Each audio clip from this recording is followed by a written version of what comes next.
introduce myself. My name is Michael LaBarbera.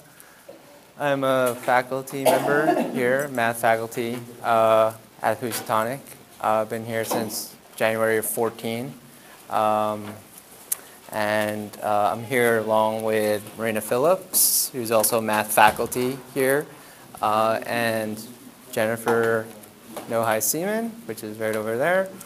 She's developmental mathematics, teaches elementary algebra, and we teach the rest of the math courses here at Housatonic. Our presentation today is about panel discussion on dollars and cents with OER. But I would like to get a kind of a sense of where everyone else is from and what our knowledge of OER is and this type of thing. So could maybe someone chime in about, maybe we could start in the front.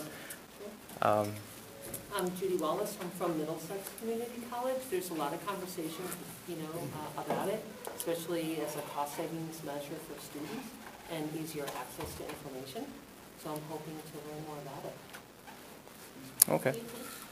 Oh, I do. I teach anatomy and physiology, and I'm coordinator of the RadTech program. Okay. Anyone else want to chime in? I'm Sandra Barnes. I teach microbiology here, and I am in the process of editing a microbiology textbook that's being written by another company, and it's just this big scary thing. I came to this to try to get some inspiration because it's time consuming. My teachers hate it. The textbook company that we're using hates it. The book looks nothing like a regular textbook, so, and yet we're doing it. We're doing it, and I just keep thinking, if I keep working with it, that I can get it where I want it to be, and it will be better than the book we had, and it will be free for our students. But there have been a lot of growing pains. It's not going to be easy. Yeah, OER is not always an easy path. Sometimes you can take something that's already made, let's just say, and it's very easy to adopt. And but when you're a pioneer, of course, when you're a pioneer in anything, it becomes you're making a new road, a new path, right? So you're really give you a lot of credit for being a pioneer, in this way. It takes a lot of guts. Anyone else from? Yes. Community College. So we're looking at the OER. We have limited resources.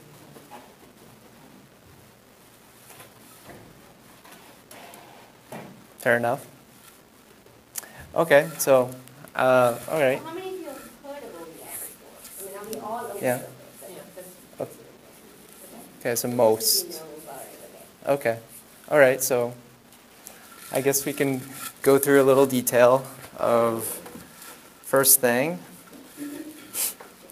cue us off, is what are open educational resources. So most of us have obviously heard of it, okay?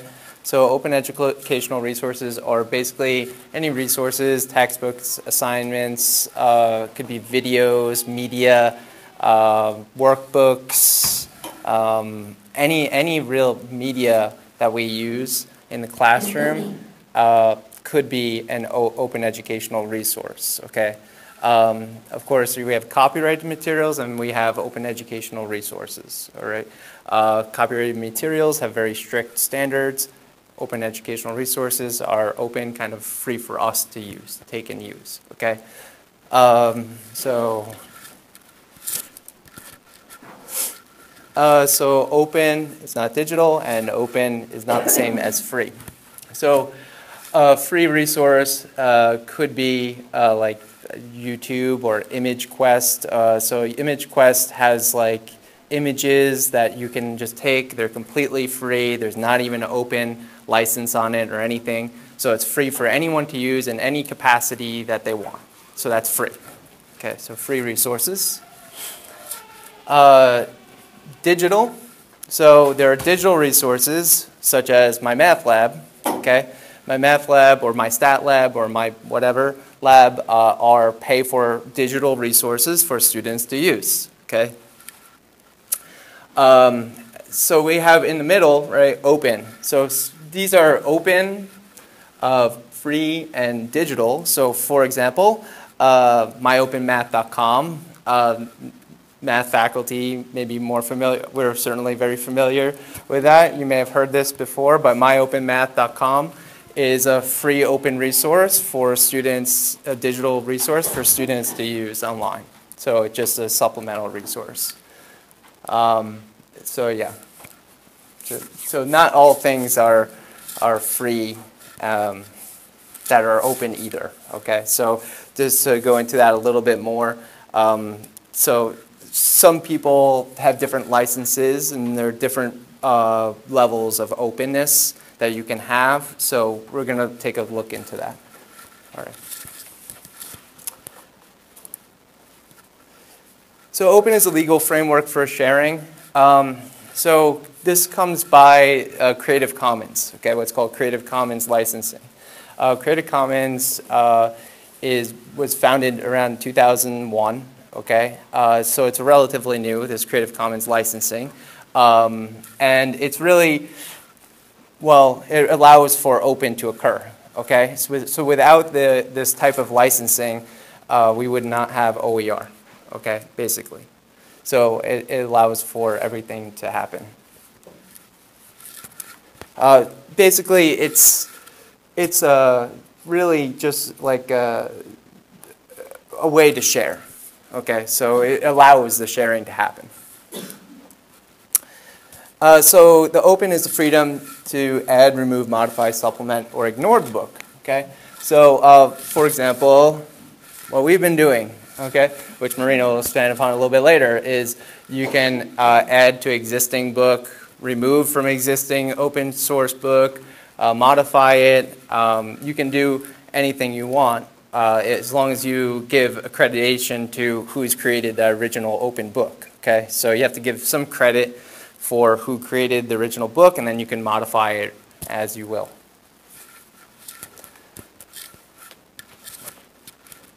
So yeah, this guy's free from publishers. So this little guy. So yeah, we have this little guy here. We have publishers always trying to give us the ball and chain, right? Because they always say, okay, we have all these resources, we have the supplemental material, we have the entire package here for you. You can just, you're a faculty, you can just take it, right, and use it. Well, OER, the ideal thing with OER is that building around that, we can create the same thing, but it's OER. So instead of costing $300 or whatever, $400, this cost could be essentially zero for the students. So that's the ideal, all right?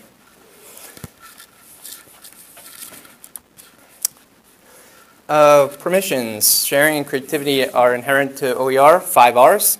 Retain, reuse, revise, remix, redistribute. So basically, if you're down in the copy room, we've all been there.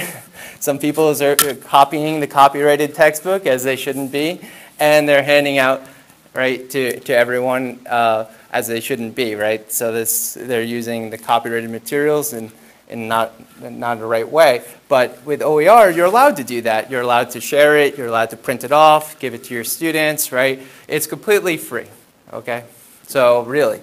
And really, you can remix and redistribute it. So like we've been remixing this intermediate algebra book for a few semesters now, and we're distributing it to our students as a new edition in fall.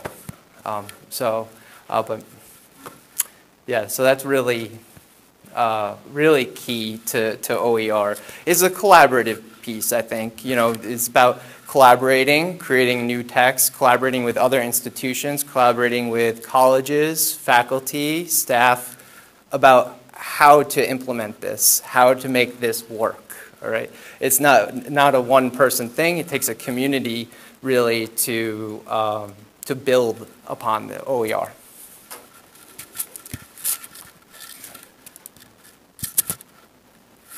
And yeah, very important, this slide. So this slide, we could have the different types of licensing. Now, these aren't the only ones, but these are probably the most important ones. So if you have a book that's CC BY, okay, it means that anyone can just take the book that you made and do with what they wish. That means that they could, for example, get royalties for the book themselves, put their name on it. As long as they attribute you, they can do with whatever they want. Okay, they can give it to your student, give it to their students, give it to other people. Basically, it's the most open one that you can have, open license. CC BY share alike is well, is what it says, right? You have to, whatever the license is, so a CC BY license, you have to share it the same way. All right. So it's slightly more restrictive than CC BY. CC BY is the most open one. You could pretty much do whatever you want with it. But this one, you have to share alike. So if you've done some things, you have to give accreditation to the people who have done it. Okay. CC BY non-commercial. Basically, as it's written, non-commercial means that they can't make money off of it. So not for profit. So if that's the license that we use, is a non-commercial. Actually, it's a non-commercial share alike. That's the one that we use. Non-commercial is really they can't make money. So if someone is out there to make money on your OER book, they can't if it's non-commercial and share alike. Okay, so that's the most restrictive one that we have up here. There's one more that's not on here. It's called ND, no derivatives. Okay. So CC BY with no derivatives means that they have to take your entire book and they cannot modify it in any way. So that's it. So whatever it is, it is. All right, so it remains free. It remains whatever you created, and you're the only person to edit that book. All right, so it's almost like copyright. It's like one step above copyright. So yeah, we use a CC BY non-commercial share alike license. That's what we use.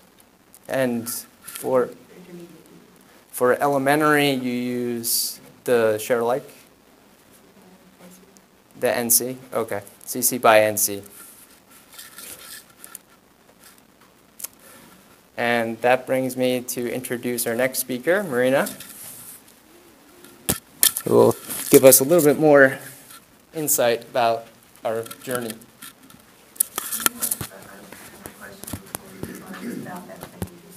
Okay. The previous? Can you buy a license? No. No.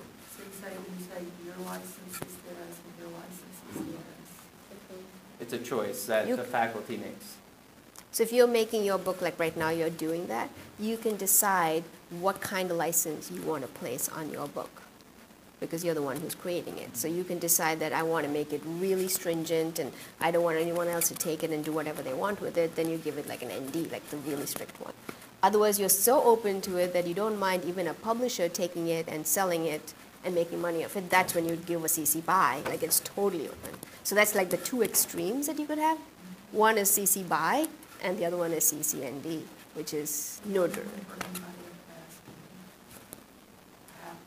That's towards the end of the process. When you make the book and you are printing it out, you have to put some kind of license on that so that it becomes, so this is like, It's just a choice. yeah, you decide what you want to do. Do you want it to be, let publishers take it and make money off it and someone else take it and get royalties? If you don't mind that, that's totally fine. There are some people who don't mind that and they have theirs as CC BY. Just be aware. All of this is knowledge, right? Just be aware of what all these licenses do, so then you make a decision based on what it does. And then if you choose that based on that and you don't mind, it's okay. You don't want to be caught off guard, that's all. Because sometimes not knowing, and then you suddenly see your book published somewhere else and sold somewhere else, and you say, I didn't give anyone permission to do that. So that's the only reason why you have these licenses. And you could always change from a very open one to a more strict one later on. But you can't go the opposite direction, if that makes more sense. So you can't go from you can't take someone's ND, no derivatives, and make it your own. Yeah. That's not going to happen.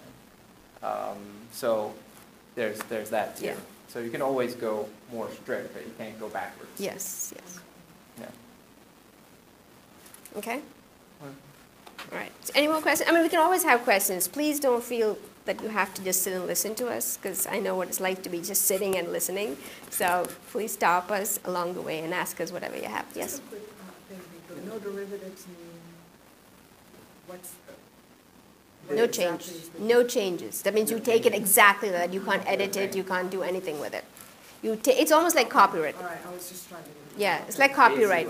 Basically like copyright. So you say you take it exactly the book as is. You cannot make any changes. You can't do anything else with it. So the author is the only person who can make any edits to the book, if he or she chooses to do that. So tell you what we did, just to give you a brief history of how we got into this and why we got into this. So it all started in 2013, before Mike came on the scene. 2013, and I think some of you are here, those of us who worked on the grant for the redesigning our intermediate algebra and elementary algebra as a response to the PA 1240. So how many of you are aware of that? Remember the PA 1240 Act? Right. Okay, so that's kind of what drove us in this direction, because we had to redesign our courses and make our courses aligned to Common Core, and using that same philosophy of teaching math. And math was taught typically as a very, this is math. This is how you solve an equation, this is what you do, and this is how you do it. And for mathematicians like us, we don't mind it, we love it, we enjoy that. But your normal average person doesn't see the relevance, doesn't see the need for it, and doesn't understand why we need to do any of this. So one of the things that we decided to do is try to make it much more accessible to people and make it more relevant to them, and teach it more from a function approach with modeling and many representations. So it's a totally different approach from what traditional math books have been. So all of us, 12 community colleges, got together, we sat down together, and we redesigned our courses, aligned it with the Common Core from the high school. So we changed into elementary algebra as well as intermediate algebra. So 2013, that was the big job. Then 2014 fall, we had to actually implement this, right? So before we implemented, we had to get textbooks. So then became the scramble of looking through textbooks, and we are old-fashioned, like at least I am. I'm looking through the old-fashioned way of looking at textbooks, looking at publishers, because that's all I know. I didn't know anything else. And then along comes Mike, the new kid around the block, and he says, why are you guys looking at publishers? Why aren't you looking elsewhere? And I said, well, that's all I know, right? That's all I've used my whole life. So he's a typical kid going online and checking everywhere and did all of these things. And he suddenly said, have you heard of this? This is a blog that I saw. Have you ever seen that? And I said, no, I've not. And so he sends it to me one day, and I check it out, and I said, wow, this is really what we've been looking for. This covers material the way we do it. And he said, you know what, they're teaching it in Scottsdale Community College. They're using it there. And guess what? My son lives there. And I was going to go visit him one spring break, and I said, you know what, I'm just going to go visit them. Called up the math department chair on my way to the airport, and told her that I'm coming tomorrow to Scottsdale. Is it okay if I stop by? And she said, sure, come on in.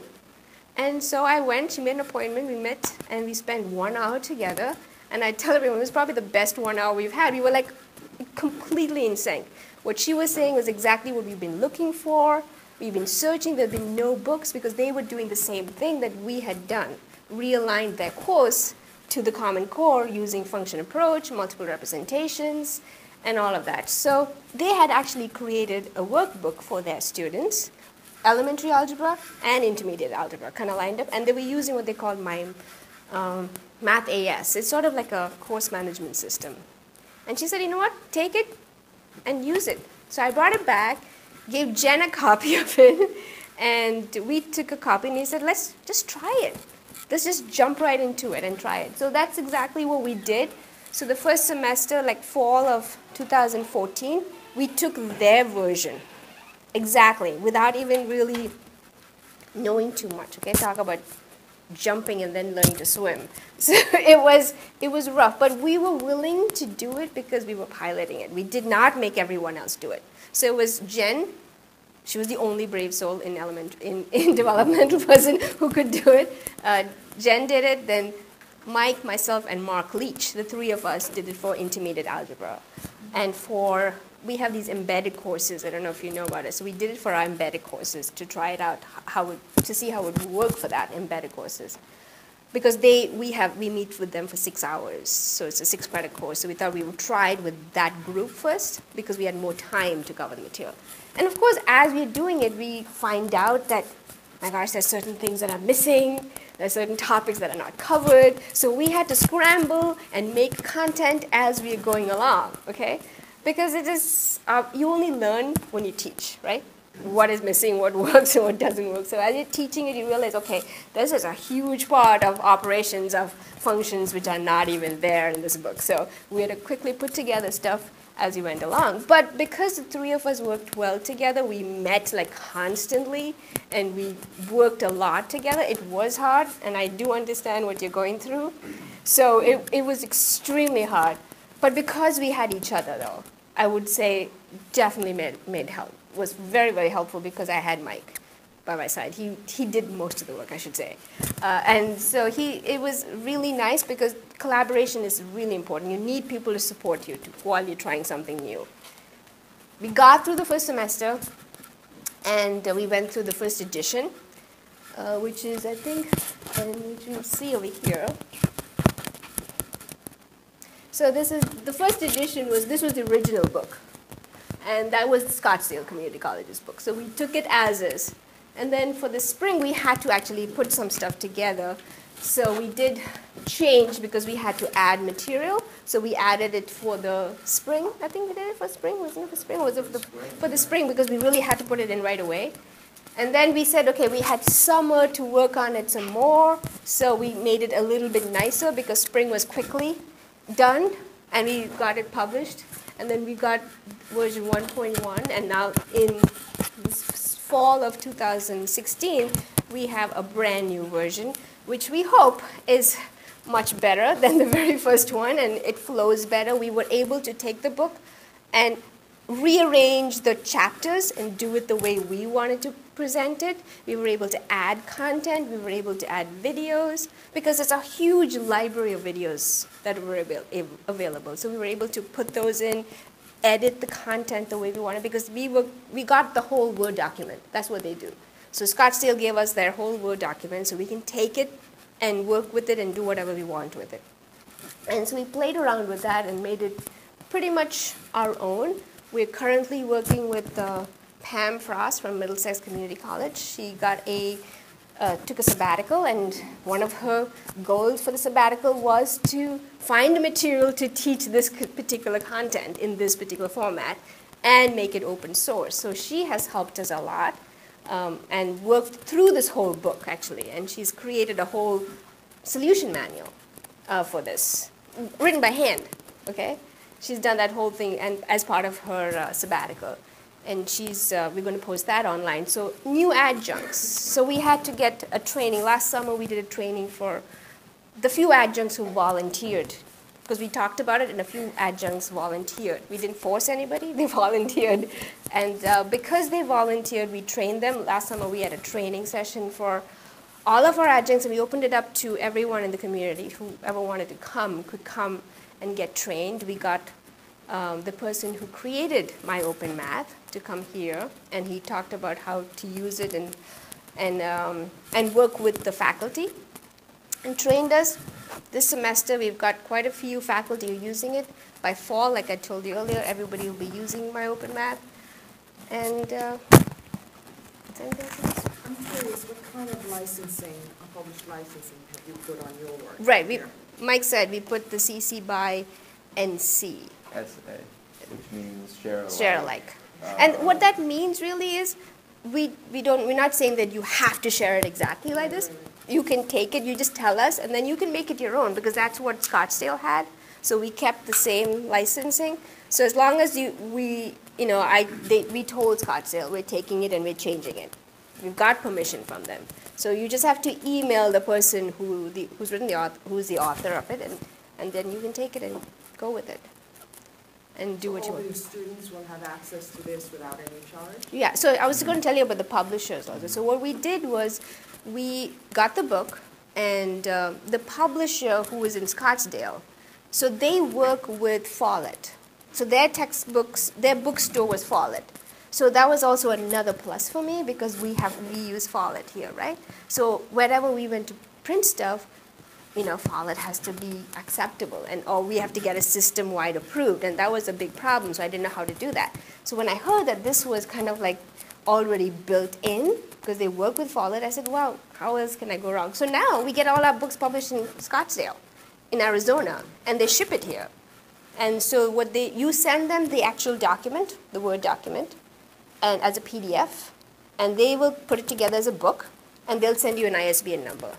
And then you take that ISBN number and you give it to the bookstore, and the bookstore will order it automatically, and then they send you as many desk copies as you need for your faculty, and that's how we get copies for our faculty. And students, if they don't want to buy the book, we have the PDF version of it online, so they can just use that.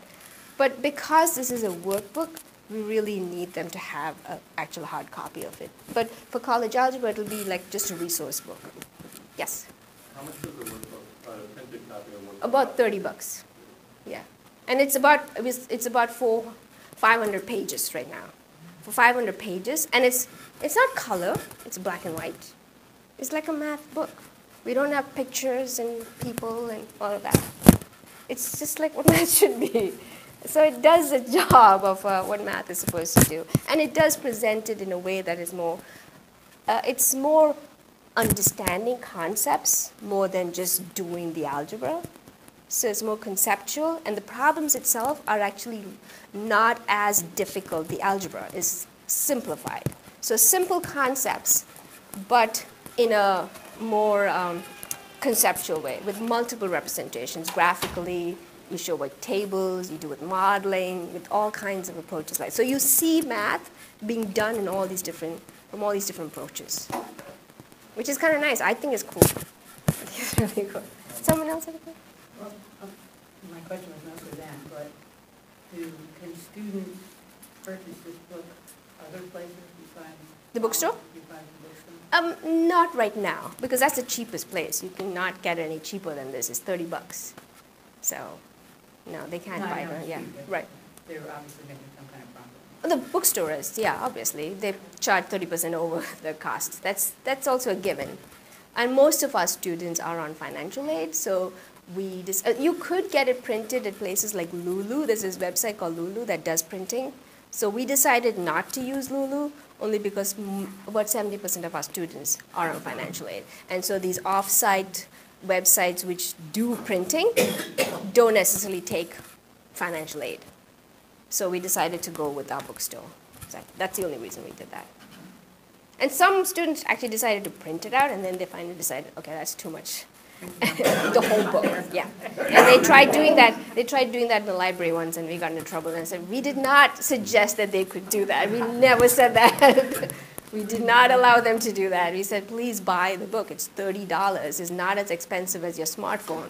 It's cheaper than that, okay? And everybody has a smartphone. So at $30, I think everyone can afford to put aside for this book.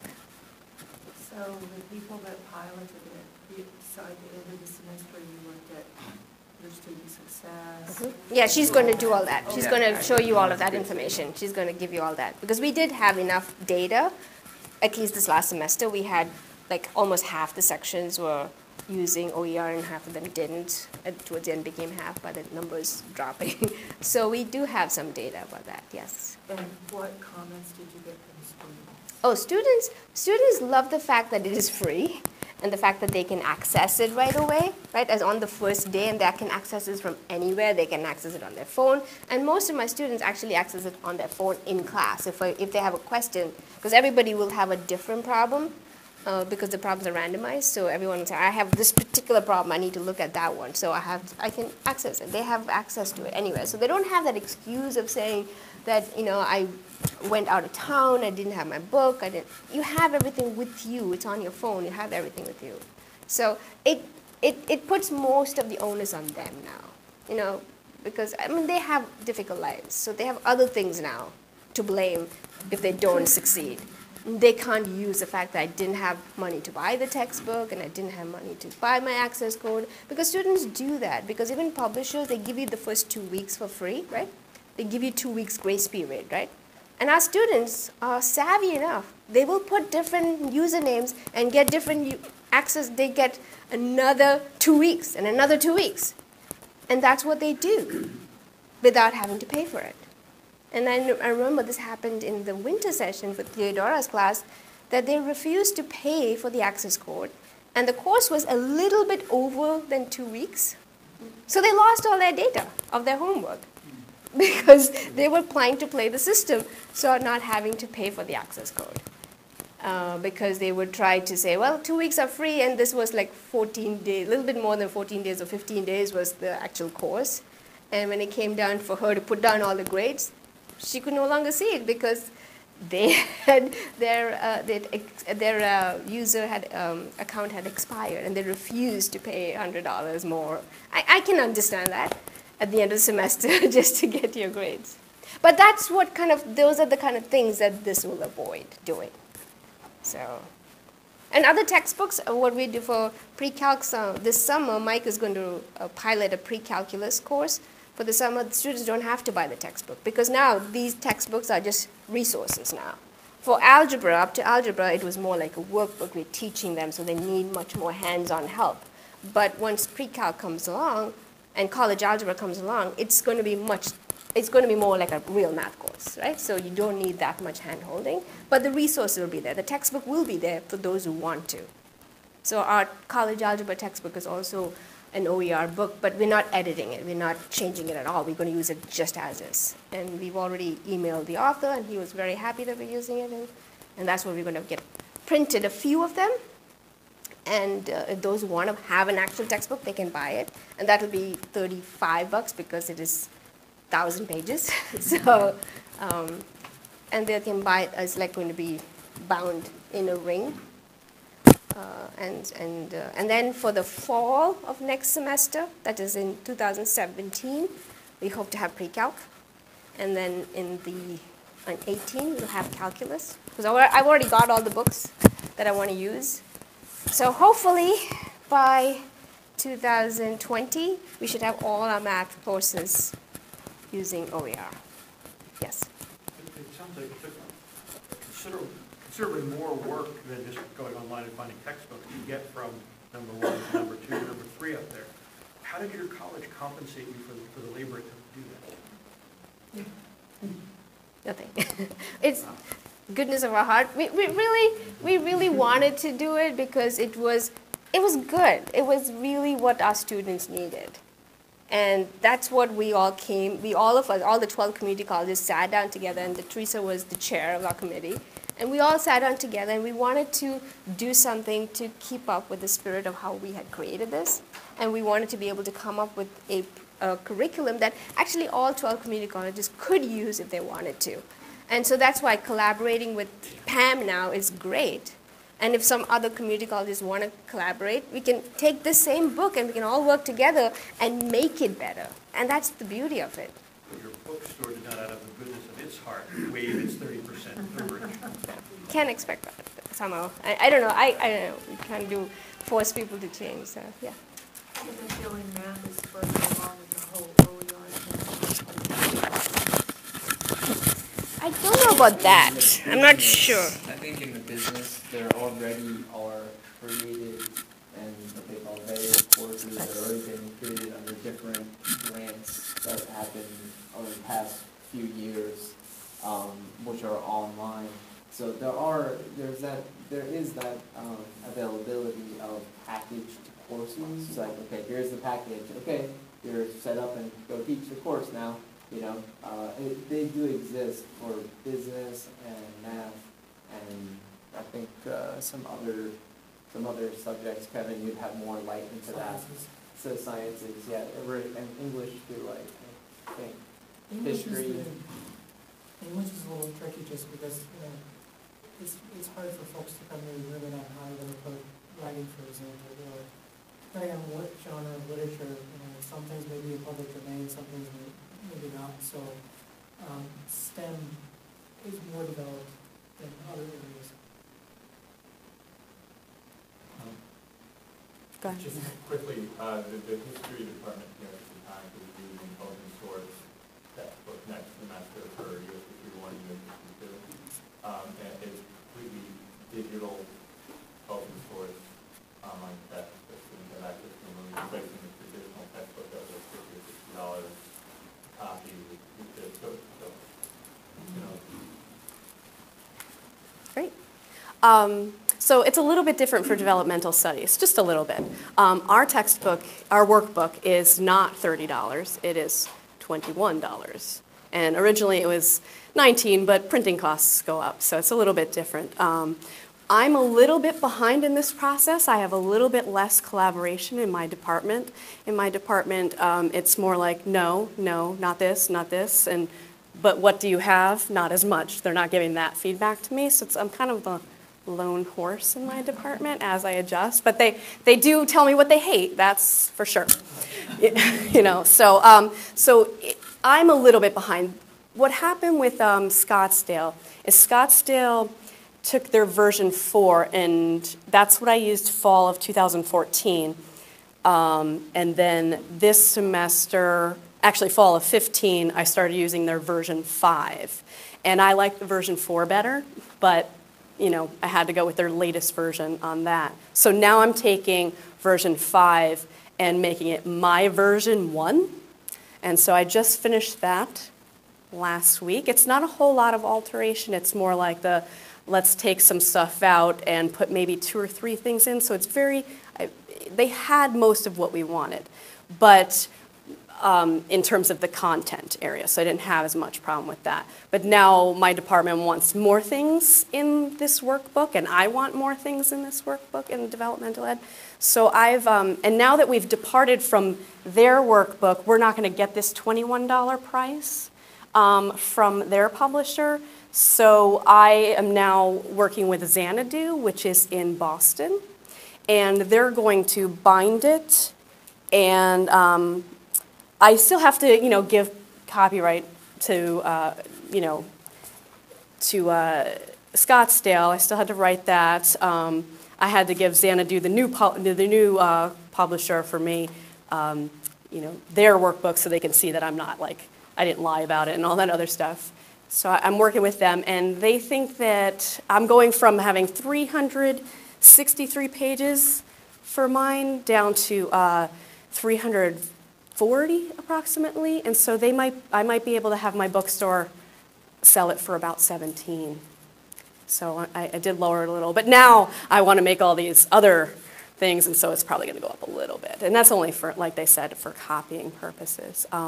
Now I am applying for a sabbatical, so I hope to get that, because since I am working alone, it takes a lot more time so this is how I'm hoping my school pays me to do this. Yeah, so that's the only thing I wanted to add to their stuff that was a little bit different. All right. Yes, go ahead. Just a quick question. How do you find these publishers? They were so nice on the phone. Xanadu was really, really nice, and other than calling the one that they use, I only called Xanadu. How did you find it? The experience was really, really easy. She said, here's what you need to do. And I was like, okay, you got to hold up a couple weeks, because now I got to go get permission from my department chair, because I can't do anything over her head, like that. So I then talked to her. She said, okay, talk to the bookstore downstairs. And bookstore downstairs was like, Xanadu? Yes, do it. They're great. We'll get it in a week, because they are closer. And they're going to spiral bound it, and she thought that was a lot better. And they're selling out of our workbook downstairs, so they have no complaints, because for the workbook, which is different from a textbook, the workbook they can't sell back, so they don't even have to worry about our courses for that. And they're not mad when I call down to the bookstore and say, hey, we got this thing and it's OER and it's going to be cheap and I know you're not going to make a lot of money. They didn't actually fight us on that. They didn't care. They're very nice about it. So in the long run, actually, they make money, because otherwise students are not buying it. Yeah. Yeah, they're avoiding it. Losing more money because they have it on their They're shelves. avoiding it. Who's their worker. Right. The best way to Yeah. do is probably go to the bookstore and ask who they work with. Yeah. So if you Yeah. talk to the bookstore, they will tell you all the publishers that they work with. Right. So that may be a resource, because I think that's your question is how do you find that, right? So Yeah. So Yeah, if you I ask the bookstore might tell you all the different groups, and then you can call each of them and Right. say who works best with you. Right. One of the resources. Right. Yeah, I only came across the name because of the advisory group we're in. So I was like, oh, they're using that. Let me just call them and see what happens. And it sounded like it was going to be a hard process. It was not. It was a half-hour conversation. That was no big deal. Yeah, I thought it was going to be harder than that. As you can see, from fall 2014 to now spring 2016, just the growth of the number of sections using the OER. All right. This semester is my first semester for my self-paced using the OER materials. So that's my one class right there. And you just let each teacher decide what they want. It's up to the teacher. That's a good question. For developmental studies, for 095I, everybody has to use the same thing. This is how my department deals with that issue. And so there's only one person that's not, but his is also a low cost and possibly OER. We're like, it's very close to OER, so we're letting him use that. And it's because of his teaching style, which is why my department chair is allowing that. He is more of a lecture type and needs the textbook to look like a traditional textbook. And so that might be something in the works for my editing process. We haven't talked about that yet, but that's his book is $40. So still a lot cheaper than the other one. And he doesn't do the online homework like the rest of us do. So, but our adjuncts, whatever this is how our department works. Whatever the full-time faculty decide, the adjuncts must use. Okay, how they prepare their notes for the lecture, that is totally up to them, but that's the teaching style part of it. So that's how we've done that. Now for that's for our 6 credit. For our 3 credit, we're still using the My Math Lab Pearson text. Okay, and we would like to move in the direction of OER, but we wanted to try it out, the 6 credit model first, because it was much longer time, like they said, to try out these materials. Oh, that was wrong. Let me go back and do this, something like that. So when you're only meeting twice a week for an hour and 20 as opposed to 4 times a week for an hour and 20, it's a lot less time to try to figure out what's going on. So that's why. But we have come fall of 16, we have some of the 3 credit trying that. And actually, we also have our online classes. Our online 095 is going to be using OER. Yeah. Yeah. Yeah. I'm sorry. Go ahead. No, that's fine. Talk about online homework. Yep. How is that done? Is it through Blackboard or is it through something else? For math, it's My Open Math. Yeah. Originally, we started out on the Scottsdale system, which was Math AS, but it looks exactly like it. It's just they were hosting the website. But now it's My Open Math that's hosting the website. And they have other subjects that are in the works for that, and I don't want to say because I don't know exactly, but they do. And then chem physics. Chem physics. English, I think they're trying to work on. The course line business is like Yeah, it's like Blackboard, just not Blackboard. And free. You log in and you go Yeah. You can tell me that you can't address this question right now, but I have some concern about, for the Open My Math Lab, the supportability of OER software. Part about the textbooks I get, Yeah. I'm not so sure, when the students start having a problem with Like downtime or something? downtime. I have never had a problem. Okay, so I actually. It's such a great question because every time I log on to My Math Lab, there's some announcement on the top that it's going to be down in like 3 days, and I'm like, what? Because I still have some students on that. There were major updates over the summer, so we had a really rough start in the fall. Right. So Right. I'm concerned about that piece when you take the OER software product? Mhm. What sort of support do you have to have within an institution in order to keep it running? Yeah, well, So it's never been a problem. And when my students have tried to say there was a problem, I'm like, no, there's not. Because I know the guy, and I can call him, and he's going to tell me there's not a problem, and it's your problem. It's it's usually the student's computer is what ends up happening. Like they didn't update something, a pop-up's blocked or whatever. But we have not had. Yeah, I know, but there are so many other problems I've had with that. Just the initial login process, the initial sign-up process, like Mike said, it's nothing for the OER, the My Open Math. It's not even a problem. Mm-hmm. Even though it's a login area, Mm-hmm. are there any further concerns with that? I mean, when you think about it, student information, if they're doing online testing, they're being housed somewhere. Mm-hmm. Is the keeper of that, and how is the student's privacy being secured, on a permanent basis? That's a good question. That's a good question, and that's why we were actually trying, with Kevin's help, to try to be working with Museum Labrador to put it onto Blackboard. So that was one of the reasons they were trying to integrate My Open Math with Blackboard. It's not easy. The integration is not perfect. But that's, again, something that we could work on if we get some funding and things like that. That is really a good point, and that was one of the reasons why I thought that it might be a good thing to do, And to promote that whole aspect. But I mean, we have that obligation to do that. So Right currently, now, no one else can access students' information except you as an instructor. There's no one else can get it. I don't understand. but someone's managing the Even My site. Open Math, right? Even my math lab, like. It does have a course all of code, them if is the that's what same you mean. thing. They're all exactly Yeah. the same. We're all using that, so they all have the same. If that, that's an issue, that's already an issue right now. Right. So, Yeah. but I don't think anyone else can have access to it. It's hosted somewhere, which is secure in that sense. Right. That way they can be breached anywhere. Every now school could have breaches, so host it and keep it secure as much as possible.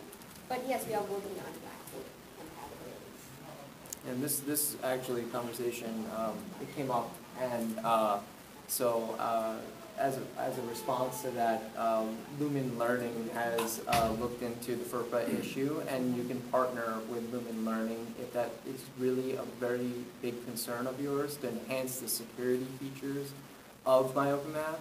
So it's really, that really is not really have been a concern for us, but if it's a concern for your institution, you can certainly look into that, Lumen Learning. So, and Kevin. And when they use Kevin's a My great Open Math, resource it looks for it. exactly the same. It just might have those kinds of features instead. A lot of the conversation, understandably so, is Yeah. focused on Math. open courseware. Yeah.